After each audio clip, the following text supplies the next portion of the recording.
നമുക്കിന്നൊരു ഡെസേർട്ടിൻ്റെ റെസിപ്പി നോക്കാം. The hunger ട്രാവലറിലേക്ക് എല്ലാവർക്കും സ്വാഗതം. ഒരു മിക്സിയിലേക്ക് 2 മുട്ട പൊട്ടിച്ചു വയ്ക്കുക.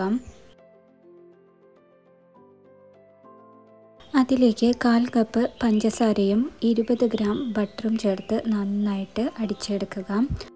ഇനി അതിലേക്ക് നമ്മൾ ചേർക്കുന്നത് പാലാണ്. ഒരു 250 ml പാല് അതിലേക്ക് ചേർത്ത് ഇതും നന്നായിട്ട് അടിച്ചെടുക്കണം.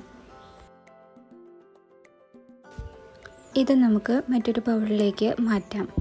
ഇനി ഇതിലേക്ക് ഒരു 4 സ്ലൈസ് ബ്രെഡ് ഇതുപോലെ കഷ്ണങ്ങളായിട്ട് ഇതിലേക്ക് ചേർത്ത് കൊടുക്കണം. എന്നിട്ട് കുറച്ച് നേരം ഇതൊന്ന് കുതിരാൻ വയ്ക്കണം. അതായത് ഈ ബാറ്റർ നന്നായിട്ടൊന്ന് കട്ടിയാവണം. ഒന്ന് കട്ടിയായി വന്നതിന് ശേഷം ഒരു 1/4 ടീസ്പൂൺ വനില എസൻസും കൂടെ ഇതിലേക്ക് ചേർത്ത് നന്നായി മിക്സ് ചെയ്ത് വയ്ക്കാം. ഇനി ഇത് കേക്ക് ടിന്നിലേക്ക് ഒഴിക്കാൻ പോവാണ്. അപ്പോൾ നമ്മൾ അടിയിൽ കുറച്ച് ഈന്തപ്പഴം ആദ്യം ചേർക്കാണ്. നമുക്ക് ഇഷ്ടമുള്ള ഡ്രൈ ഫ്രൂട്ട്സ് ചേർക്കാം, നട്ട്സും വേണമെങ്കിൽ ചേർക്കാം. ഞാനവിടെ ഈന്തപ്പഴവും ഉണക്കമുന്തിരിയുമാണ് ചേർത്തിരിക്കുന്നത്.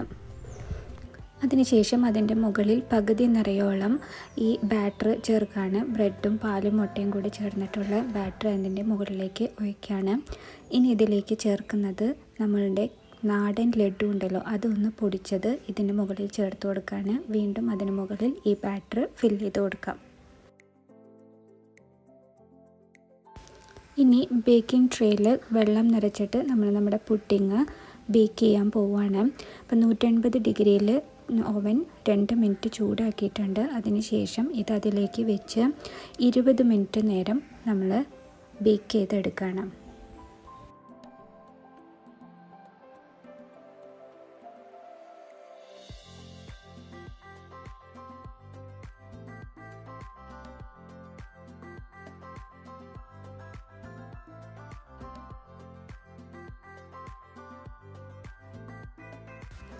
ഇരുപത് മിനിറ്റിന് ശേഷം നമുക്കിത് തുറന്ന് വയ്ക്കാം. കുറച്ച് നേരം ചൂടാറിയതിന് ശേഷം ട്രേ പുറത്തേക്കെടുക്കാം.